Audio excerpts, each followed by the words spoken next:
Buenas tardes. Buenas tardes, señor.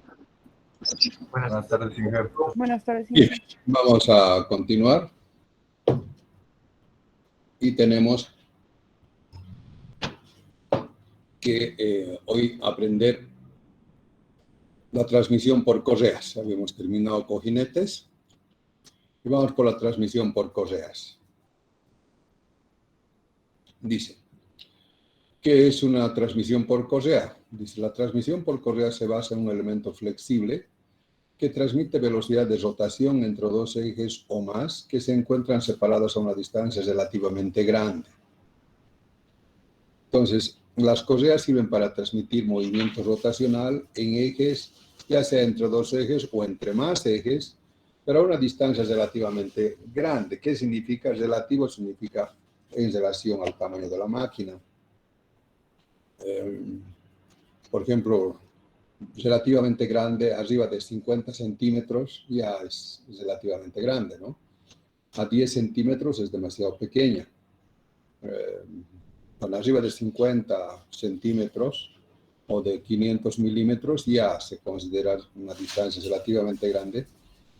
Y ahí es el mecanismo de transmisión más de menor costo o de mayor eficiencia también se llama, comparado con los engranajes. En general, los mecanismos de transmisión de movimiento rotacional pueden ser engranajes, correas o cadenas, ¿no? La vez pasada ya habíamos hablado que en general las correas y las cadenas son para distancias medianas y grandes, en cambio los engranajes son para distancias cortas. Esta entonces es una de sus características. ¿Qué ventajas tiene? Transmite potencias a grandes distancias entre ejes, y al igual que las cadenas. Su funcionamiento es suave, silencioso y sin choques. A comparación de las cadenas y de las correas, el funcionamiento de estos es mucho más silencioso. Absorben cargas de choque y vibraciones. Cuando se está transmitiendo entre un motor y un eje motriz, si uno de ellos está vibrando, por ejemplo, esta vibración es amortiguada y absorbida por la correa, de tal manera que la transmisión al otro eje es menor, cosa que no sucede, por ejemplo, con los engranajes. Los desalineamientos, las vibraciones, todo lo que se da en un eje se da en el otro a través de engranajes. Y se protege de sobrecargas a la máquina accionada. Funciona como un fusible mecánico. ¿Qué pasa? Que vamos a ver que la transmisión de potencia acá se da por rozamiento entre la polea y la correa. Entonces, cuando hay sobrecargas, protege al motor o a la máquina motriz, porque si hay sobrecargas, estos resbalan y funcionan como fusibles. No es lo más adecuado para utilizar como un elemento de seguridad, pero es una ventaja. No requieren lubricación y mantenimiento. Si fueran cadenas o fueran engranajes, requerirían lubricación. Las correas no necesitan lubricación. Pueden transmitir a varias poleas o entre ejes no paralelos. Vamos a ver que una sola correa puede transmitir a varios ejes o incluso puede ser entre ejes no paralelos a 90 grados, por ejemplo. Tiene amplio rango de aplicación, ejemplo, variación de relación de transmisión en los variadores de velocidad, en molinos, en chancadoras. El uso de las correas es múltiple, ¿no? Es uno de los elementos de transmisión más utilizados que hay. ¿Qué desventajas tiene? Dice, la potencia a transmitir está limitada por el rozamiento entre la correa y la garganta de la polea. O sea, no tienen la misma capacidad de transmisión de potencia que las correas, que los engranajes o las cadenas, porque en los engranajes y las cadenas la transmisión se hace por engrane. En cambio, aquí es por resbalamiento. Entonces, cuando la potencia o el momento torsor, mejor dicho, es muy elevado, entonces hay mucho resbalamiento entre la correa y la polea. La otra es la vida útil relativamente baja, tiene 25.000 horas. Es más que de las cadenas, que va entre 10.000 a 16.000 horas, pero mucho menos que los engranajes, porque los engranajes son para vida infinita. Las correas no. Cada 25.000 horas hay que cambiar. Que existe mucho deslizamiento a bajas velocidades. Les decía que la transmisión la transmisión de la velocidad se da a través de la fricción que existe entre la correa y la polea. Esta fricción, vamos a ver, se demuestra después que esta fricción es el coeficiente cinético. ¿Qué quiere decir? Que siempre va a haber pequeños resbalamientos, siempre va a haber, y eso se demuestra por la forma geométrica de funcionamiento de las correas, que siempre va a haber pequeños deslizamientos entre la correa y la polea. Por eso es que vamos a ver que una de sus desventajas es que esta transmisión no son síncronas. No son síncronas, es decir, que la velocidad acá en el eje conducido no siempre es exactamente el mismo valor, porque aquí hay pequeños desvelamientos. ¿De acuerdo? Entonces, al haber estos pequeños resbalamientos, la transmisión de la polea, porque la transmisión es a través de la correa, ¿no? De la correa, y en ambos casos hay poleas, y esa transmisión se hace por rozamiento. Y como este rozamiento es cinético, y sabemos que el coeficiente cinético varía con la velocidad. Varía con la velocidad. A mayor velocidad, mayor el coeficiente cinético, ¿no? Si tú frotas, a ver, frota ahí tu mano en tu mesa. Cuanto más rápido frotes, más calor se va a producir. Entonces, ¿qué quiere decir? Que el coeficiente de rozamiento crece con la velocidad de deslizamiento. Entonces, cuando son altas velocidades, si está girando a altas velocidades, por supuesto que el deslizamiento entre ellos también es de mayor velocidad. Y como es de mayor velocidad, el coeficiente de rozamiento crece. Y al crecer el coeficiente de rozamiento, entonces disminuye el resbalamiento entre la correa y la polea. Y a bajas velocidades, el coeficiente de rozamiento decrece. Y al decrecer, por lo tanto, el resbalamiento entre la correa y la polea aumenta. De tal manera que para bajas velocidades, el rendimiento es muy bajo. La relación de transmisión no es exacta ni constante. Les decía que la relación, si tú dices 3:1 y tú dices 1500 acá y acá va a ser 500, por estos pequeños resbalamientos que siempre va a haber, pues no hay forma de evitar, entre la correa y la polea, acá nunca va a salir 500.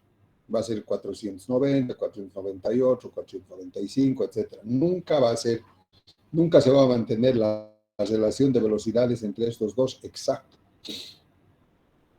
Por eso que se llaman, estos son transmisiones asincrónicas.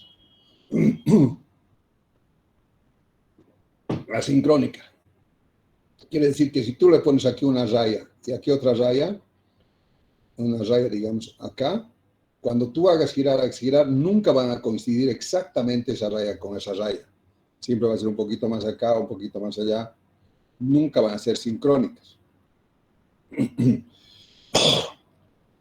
Por eso es que, por ejemplo, si esto fuera el eje de levas y esto fuera el cigüeñal, no se puede utilizar correas sencillas o correas trapezoidales, porque nunca van a coincidir exactamente estos dos, y nosotros necesitamos que coincidan siempre en el mismo punto, es decir, que cuando la válvula del eje de levas esté abriendo, este está en la parte superior, para que al bajar justamente suba, y cuando esté subiendo, este tiene que cerrar. Entonces, tiene que coincidir exactamente en todo el funcionamiento del motor estos dos. Si no coinciden, se va a hacer pelota. Y de hecho, vamos a ver que en los automóviles, esta correa o es cadena o es correa dentada, que es a través de dientes. Y cuando, por ejemplo, se gasta los dientes acá y hay resbalamiento, entonces tu motor se hace miércoles, se hace bolsa, miércoles. Entonces, no se puede utilizar una polea, o sea, una correa normal, cuando se requiere relaciones de transmisión sincrónicas.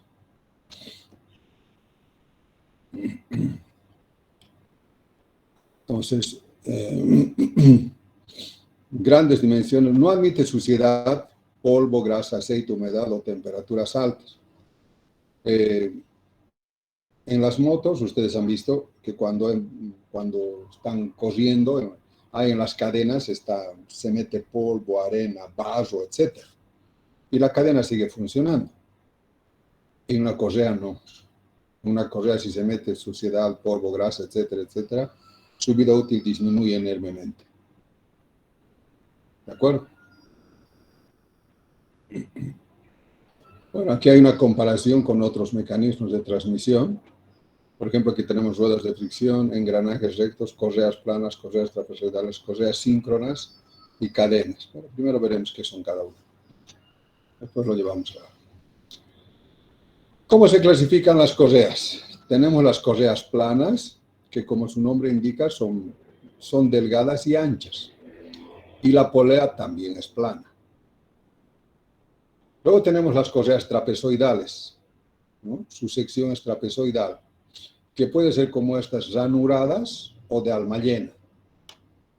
Pues a veces con estas ranuritas o a veces es lleno, pero tiene esta forma trapezoidal acá en esta sección. En cambio aquí, si cortáramos aquí, sería una sección rectangular delgada.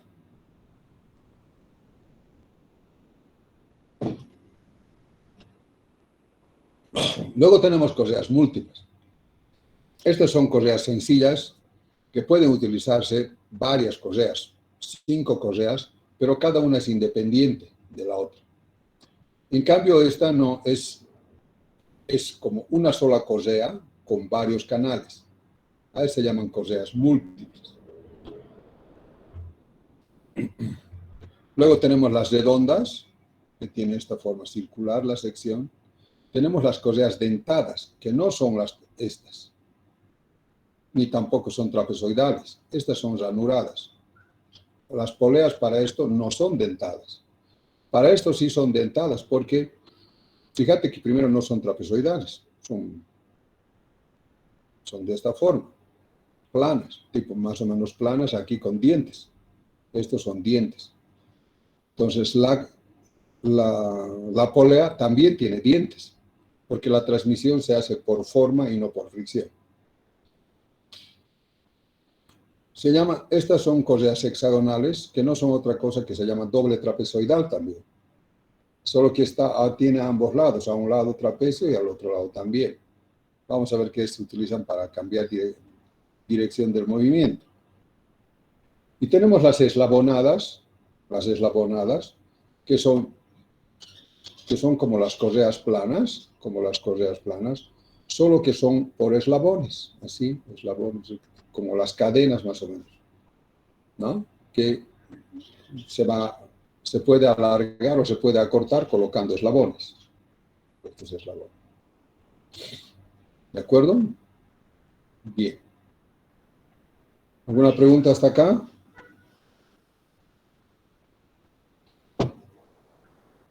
¿Aló? No, dije todo Bien. claro, dije por el momento. Vamos ahora a estudiar las correas planas. Vamos a ver qué ventajas, qué desventajas tienen. Habíamos dicho que las correas planas, como su nombre indica, son de sección rectangular, muy delgadas y anchas. Dice, funcionan muy bien a altas velocidades, ya que desarrollan menos esfuerzo centrífugo y menos fatiga por flexión. A ver, lo que nosotros sabemos...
Un elemento sometido a flexión produce tensiones de tracción, en este caso abajo, y tensiones de compresión arriba. Y estas tensiones normales de tracción es momento flector por C, donde C es la distancia de la línea neutra a la fibra más alejada sobre el momento de inercia. Entonces, fíjense que la tensión depende mucho de la altura de C. Cuanto más alto es, la tensión es mayor.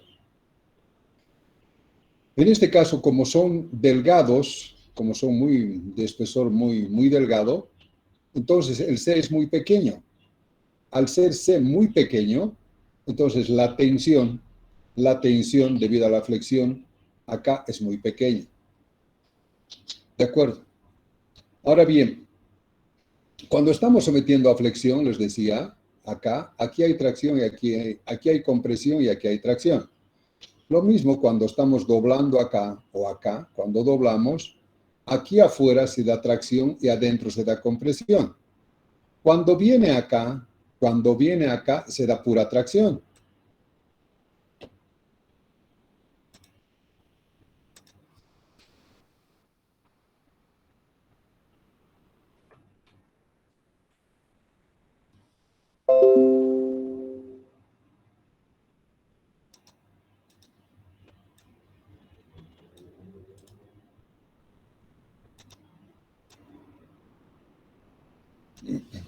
Cuando está en esta parte, acá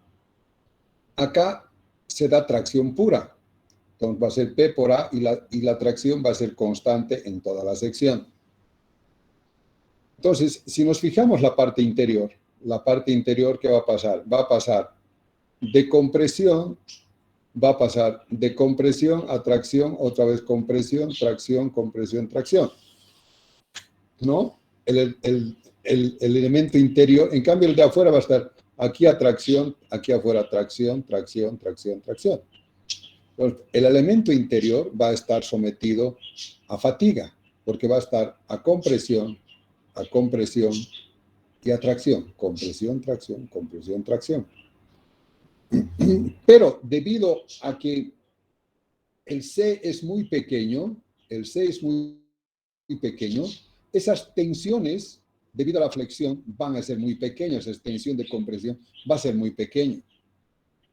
De tal manera que la fatiga, que casi todo va a estar sometido a tracción, y por lo tanto la fatiga va a ser muy pequeña. Entonces, y menos fatiga la flexión. Funciona bien. Por lo tanto, ¿cuándo nos conviene? Ahora, las fatigas nosotros sabemos que funciona, que cuanto va a ser mayor fatiga, cuanto mayor sea la velocidad. Entonces, cuando las velocidades son muy altas, si utilizamos una correa como esta, entonces la fatiga va a ser mayor. ¿Por qué? Porque las tensiones de compresión son mayores porque la altura es mayor. ¿No? Entonces ahí la fatiga va a ser importante. En cambio, acá la fatiga no va a ser importante.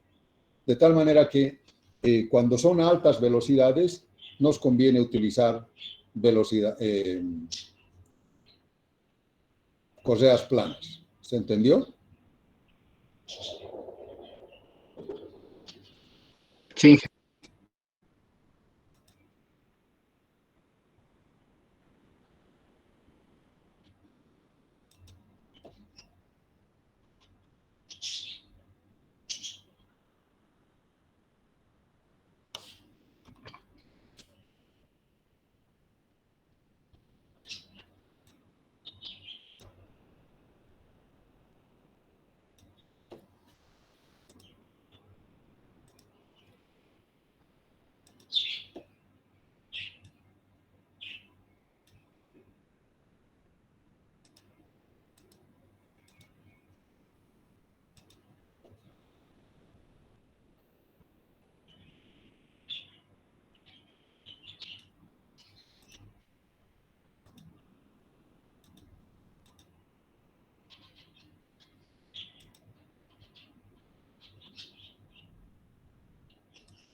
Bueno, en esta parte va a haber tracción pura y en esta parte va a haber flexión. Y esa flexión va a producir tracción aquí en la parte interior y abajo. Como C es pequeño, sigma va a ser pequeño. Y por lo si sigma es pequeño, entonces la fatiga va a ser menor.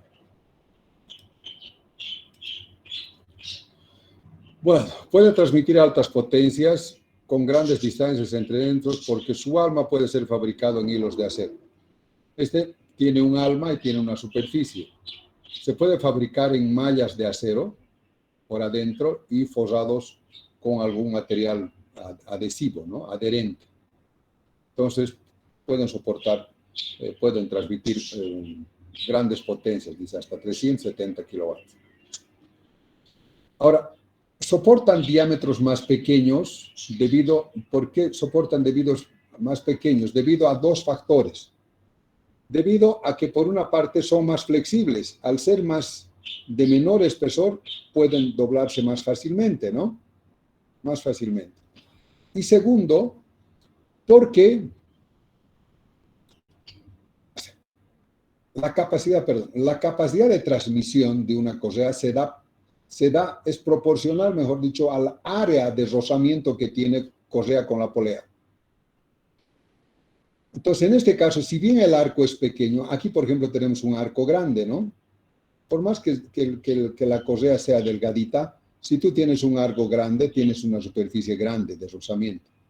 Pero a este lado, si fuera así delgadito, no tan ancho, como en estas correas, por ejemplo, como estas correas, el ancho es pequeñito. Si el ancho es pequeñito, entonces tú no puedes tener diámetros muy pequeños porque la superficie de fricción sería muy pequeña y resbalaría. Pero acá lo que nosotros podemos hacer es compensar ese arco pequeño con un ancho muy grande. Podemos tener de 1 metro de longitud. Entonces estás compensando ese diámetro pequeño por una longitud mayor, de tal manera que el área de fricción también es mayor. ¿De acuerdo? Entonces, aprovechando que son más flexibles y que podemos reemplazar o podemos sustituir el diámetro pequeño por una longitud de banda ancha para tener superficies de fricción más grande, estos sistemas pueden tener un diámetro mucho más pequeño. Pueden soportar un diámetro mucho más pequeño que las otras. Y si el diámetro es más pequeño, nosotros acá, por lo tanto, podemos tener relación de velocidades hasta de 20:1, porque podemos tener poleas de diámetro muy pequeño. Entonces esto dice, soportan diámetros más pequeños debido a que el menor arco puede ser reemplazado con el mayor ancho, desde 15 hasta 1200 milímetros, y son más flexibles debido a su poca altura. Soportan relaciones de velocidad grandes hasta 20:1, por esto, porque soportan. Y pueden ajustarse a cualquier distancia entre centros ya que son abiertas. Entonces, estos vienen abiertas, vienen por metros. Entonces, uno compra por metros, uno hace el montaje acá y luego, ya sea que lo cola o lo engrampa aquí en la parte donde tienen que unirse. Desventaja, no tienen efecto cuña por lo que su rendimiento es menor. Vamos a ver qué significa eso del efecto cuña. Esta es la correa plana y esta es la correa trapezoidal. ¿De acuerdo? Cuando nosotros tenemos la correa plana, entonces acá va a haber una fuerza N que va a ser la fuerza de tensión, ¿no? Cuando tú vas a tensar acá, en esta parte, cuando tú vas a tensar, aquí va a haber la fuerza de tensión que sería N. Esta, la fuerza F, ¿no? F. Esta es la fuerza R. Aquí sería R también. Esta es la fuerza R. Entonces, esta es la fuerza R y la fuerza N va a ser la reacción. En este caso sería N igual a R, ¿no? Y la fuerza de rozamiento sabemos que va a ser igual a F por la normal, es decir, al coeficiente de rozamiento por la normal. Y la normal aquí es igual a R. Por lo tanto, la fuerza de rozamiento simplemente va a ser F por R. Cuando nosotros tenemos aquí una cuestión cuña, si nosotros tenemos aquí, en realidad esto es alfa, esto va a ser unos 2 alfa.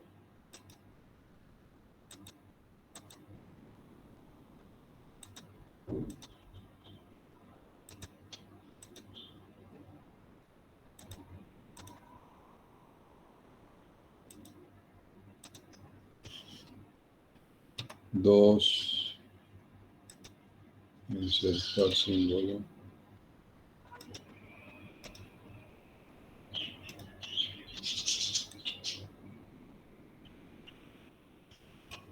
Si esto decimos 2 alfa,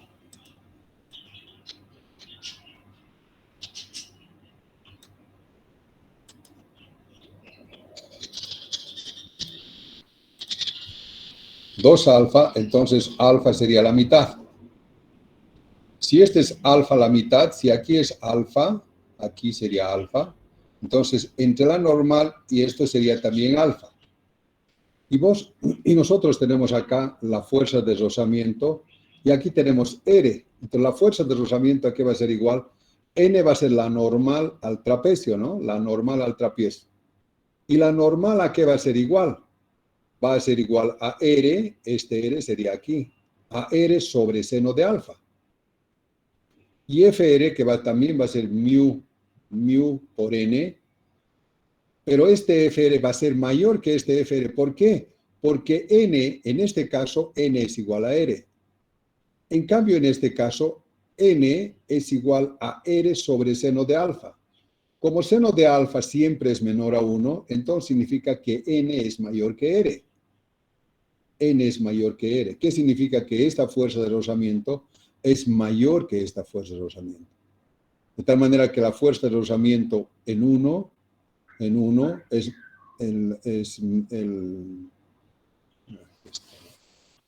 ¿no? La fuerza de rozamiento en 1 es menor que la fuerza de rozamiento en 2. Entonces, este es el efecto Cuña. ¿Se entendió?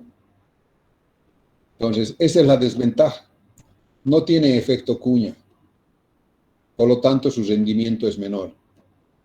Y tienen debilidad en la zona de unión. Aquí en la zona de unión es donde normalmente falla. Dice, se fabrican en cuero, caucho, poliamidas, caucho reforzado, fibras textiles o metálicas, lana o materiales sintéticos. Y aquí tenemos algunos ejemplos. ¿Está claro hasta acá?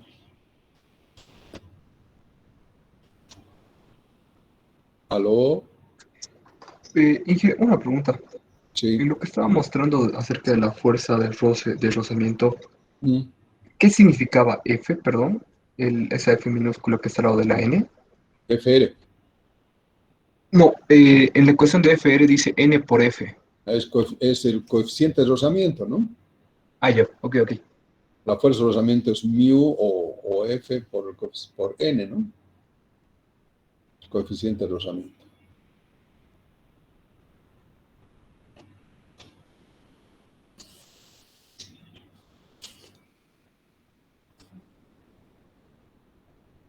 ¿Está? Entonces, esta fuerza, se tiene grandes fuerzas de rozamiento con pequeños. Y este es el efecto Cuña. Este efecto Cuña se ve, bueno, se aplica acá en estas correas, también se aplica en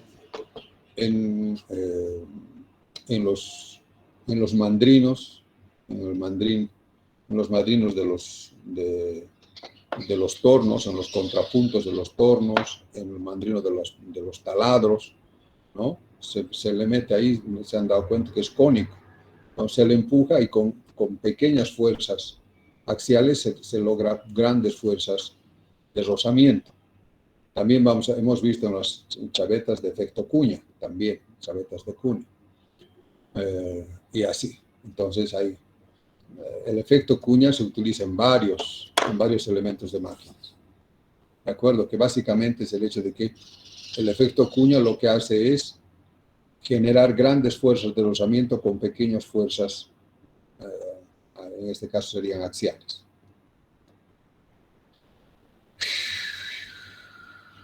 Bueno, esas serían las correas planas. Las correas trapezoidales en B. son estas. Primero dice, debido al efecto cuña, tienen mayor rendimiento que las planas. Eso hemos demostrado. Con una misma tensión, acá, T, en este tipo de correas se genera mayor fuerza de rozamiento.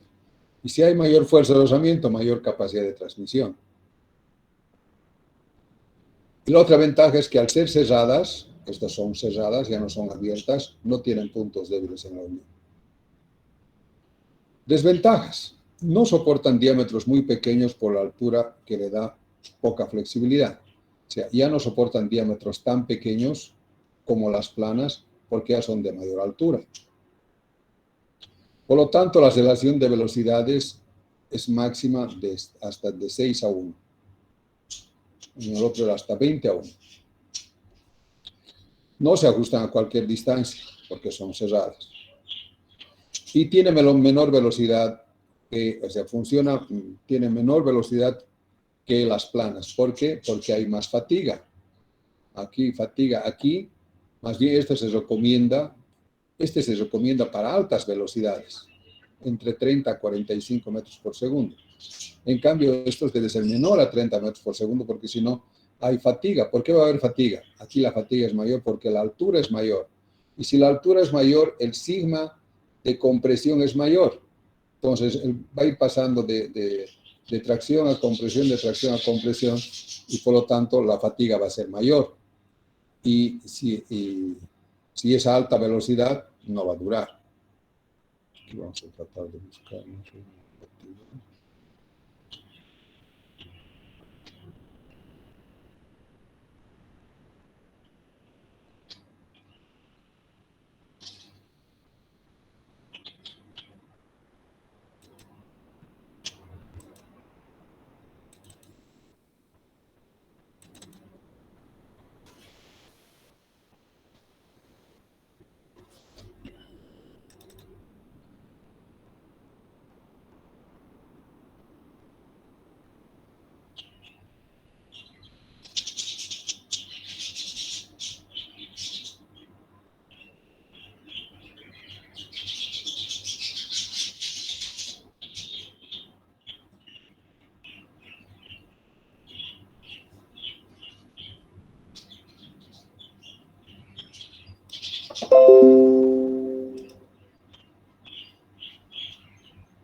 Bueno, en realidad tampoco es esto, ¿no? Porque entra la zona de flexibilidad, es constante, otra vez, esto no es. A ver, otra, ¿cómo sería? ¿Dónde se ve?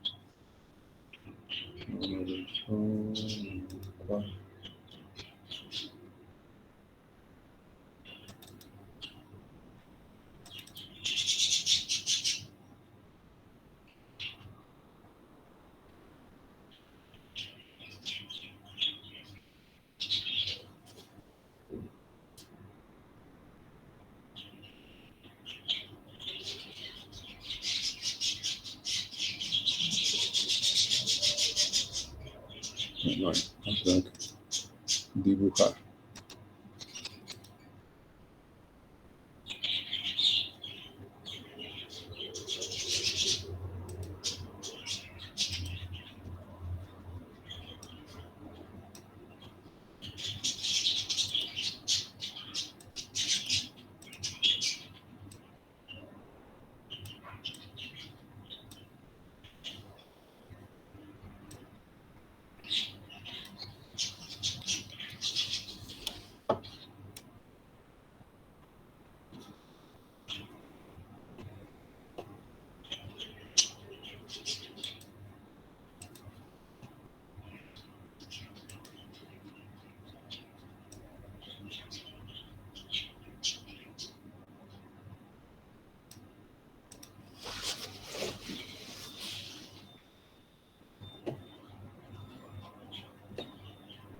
Este sería el sigma n, ¿no? Insertar.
A ver, sería así. Está mal.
Si ese es el tiempo, y este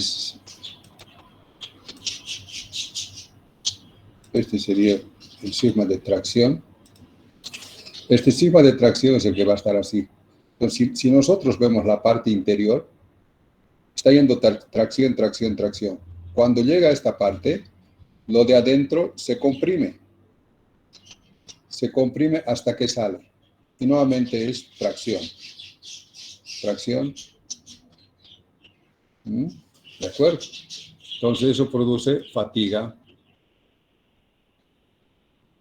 Ahora, este valor de sigma amplitud, depende de C. Porque es este sigma, ¿no? Este sigma es este valor. Este valor. Entonces la amplitud va a ser mayor.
Bueno, entonces esta amplitud va a ser esta, ¿no? Va a ser m momento por y máximo sobre i.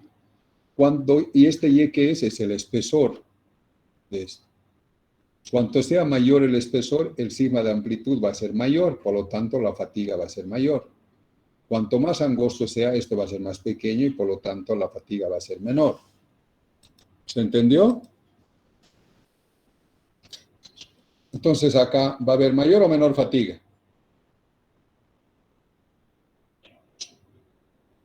¿Aló? Joder. Mayor fatiga, Inge. Mayor, Inge. Mayor fatiga. Entonces, por eso que no a altas velocidades, o sea, funcionan a altas velocidades mejor que las cadenas y las correas, pero no tanto como las planas. Las planas funcionan mucho mejor. Con desventajas, no soportan diámetros muy pequeños, relación de velocidades máximas de 1 a 6, debido a la altura, no soportan diámetros muy pequeños por la altura que le da la poca flexibilidad y la mayor fatiga.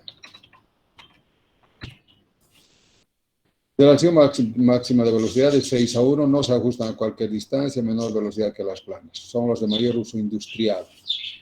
Eso. Inge, una duda. ¿Sí? Cuando nos estaba diciendo qué simbolizaba cada parámetro de la correa en la tracción por flexión, ¿por qué el espesor vendría a ser Y máximo? ¿No tendría que ser la mitad del espesor? O sea, esto es de resistencia de materiales, ¿no? M Sí, es tracción por flexión, sí. y Y es la distancia de la De fibra. la línea neutra a la fibra más alejada, sí. Eso, en este caso. Eso sí, en este caso sería el H medios, ¿no? Allá, la mitad de la altura de la correa. Claro, H medios. Allá. Ok, gracias. Eso simplemente estoy diciendo que esto en forma general, ¿no? Y máximo, o si quieren los pongo por H medios. Por H, mejor dividido en 2. Ese sería el sigma máximo. H medios, donde H es la altura de la correa. Cuanto más alto sea, el sigma va a ser mayor. Cuanto más delgado sea, el sigma va a ser menor, y por lo tanto la fatiga va a ser menor. ¿De acuerdo? Bueno, correas trapezoidales múltiples en B. Dice, las clásicas y las estrechas pueden encontrarse en configuración múltiple. Son unas correas en una combinación entre correa plana y correa trapezoidal. Correa plana porque tiene, es decir, todas las tres están unidas por una capa superior que es como una correa plana, pero interiormente tienen estas correas. ¿Qué ventajas tienen? Dice, son combinaciones, la ventaja de las planas en cuanto a su flexibilidad porque son de menor altura, y de las trapezoidales por su alto rendimiento. O sea, porque tienen cuña, aquí son de cuña, o sea, tienen cuña acá, pero son mucho más chatas. Además, esto viene que últimamente, ustedes se van a fijar que viene en los últimos automóviles, en la correa, ustedes van a ver que tiene un montón de canales donde entran estos. Entonces, básicamente es que primero son más delgadas, mejor dicho, son más delgadas, de altura más pequeña, por lo tanto la fatiga va a ser menor, por lo tanto pueden funcionar mejor a altas velocidades. Y además acá el efecto cuña se multiplica, porque aquí hay efecto cuña, aquí también, aquí también, aquí también, aquí también, aquí también, aquí también. Sí, pero eso podríamos hacer también, ustedes decían, no, pero podríamos hacer con varias correas sencillas. En vez de tener una correa como esta, podría tener varias correas sencillas. Sí, pero en las correas sencillas es que no siempre todos los las correas tienen exactamente el mismo acabado cuando uno está fabricando estas correas sencillas. No sé dónde está. Estas correas sencillas, primero, que de un lote de fabricación a un lote de fabricación puede variar siempre alguna composición, por lo tanto la resistencia de una correa de un lote de fabricación no va a ser igual al otro lote. Después, ¿cómo han sido guardadas? O sea, sí, guardadas en el depósito, almacenadas, esa es la palabra, también depende mucho, porque depende mucho del ambiente donde ha estado, si ha estado en lugares secos, ha estado donde hay mucha luz ultravioleta, etcétera, y otra no ha estado tanto. Entonces las diferencias son, en cuanto a resistencia, son significativas. De tal manera que cuando tenemos estas tres, una de ellas va a fallar. Una de ellas va a fallar, la más débil, y las otras van a seguir. Y cuando eso sucede, por obligación tienes que cambiar todas. ¿Por qué tienes que cambiar todas? Porque estas dos, si vas a poner una nueva a estas dos antiguas que ya están, esta nueva se va a volver a romper rápidamente. ¿Por qué? Porque estas dos ya, con lo que han funcionado, se han ido alargando. Y esta es más corta, por lo tanto, en las primeras horas de funcionamiento, esta correa va a ser casi la única que va a estar soportando toda la carga, y lo más probable es que se vuelva a romper. Entonces, como dice esa regla, ¿no? De que es más fácil romper 10 varas de una en una que 10 varas en una. Es algo similar. Entonces, la vida útil de estas es mucho mayor. Y además, por su altura también funcionan a varias velocidades. Y porque son múltiples trapezoidales, tienen mayor capacidad de transmisión. Esto a mí me ha ocurrido. Ahora todos vienen ya con este tipo de correas, casi todos. Yo tenía, bueno, hace unos años 90, cuando asesorábamos a las pequeñas empresas, uno de los automotrices que hacía el mantenimiento de un coche de carrera. El coche de carrera ya siempre abandonaba porque rompía la correa, rompía. ¿Por qué? Resbalaba, ¿no? No había forma, habíamos hecho ya todo, habíamos pesado, habíamos medido los ángulos de alineamiento, todo, rompía. Al final, ¿qué hicimos? Digo, no, cambia polea y cambia tipo de correa. Y le pusimos esta múltiple. Nunca más ha roto, nunca más. Entonces, estos realmente son de muy alto rendimiento. Esto suele emplearse en los motores de los vehículos actualmente. Bueno, las correas sincronizadoras o dentadas. Estas tienen dientes. No son estas que les he mostrado aquí, que estas son también trapezoidales, que pueden ser de alma llena o pueden ser, como en este caso, ranuradas. Y estas son de alma llena. Estas otras son dentadas, tienen dientes. Y por lo tanto, las poleas también tienen dientes. En consecuencia, la transmisión ya no es por rozamiento, sino es por engrane entre los dientes de la polea con los dientes de la correa. No se alargan ni se deslizan y en consecuencia transmiten con relación de velocidades constantes. Como no hay resbalamiento entre la polea y la correa, entonces estas dos velocidades van a ser síncronas. Quiere decir que siempre dos puntos van a coincidir en la misma, siempre en el mismo punto. Y por esa razón se utilizan estas, hoy por ejemplo, se utilizan estas en casi todas las movilidades, ¿no? Entre el cigüeñal y el eje de levas. Y cada vez se están desarrollando materiales mucho más resistentes, porque antes, en los autos del modelo 60, 70, hasta el 70 casi, la transmisión de todos estos autos era por cadena. era por cadena, porque no había correas dentadas. Todavía no se desarrollaron materiales muy resistentes, que sean sintéticos, ¿no? En cambio, ahora sí están cada vez más reemplazando las cadenas y hoy en día casi todos los automóviles vienen con correas dentadas. Ventajas en relación a los engranajes y las cadenas. Transmiten altas velocidades, bajo ruido, no necesitan lubricación, menor mantenimiento. Los dientes de caucho absorben arranques y paradas, vibraciones. El rendimiento es alto, del 92 al 99%. Vida útil en relación a los engranajes, tiene una vida útil de 25.000 horas, igual que las otras, y menor capacidad de transmisión de potencia que las cadenas y los engranajes, que es el campo donde se disputan, digamos, el campo de acción, ¿no? El campo de acción. ¿Está claro?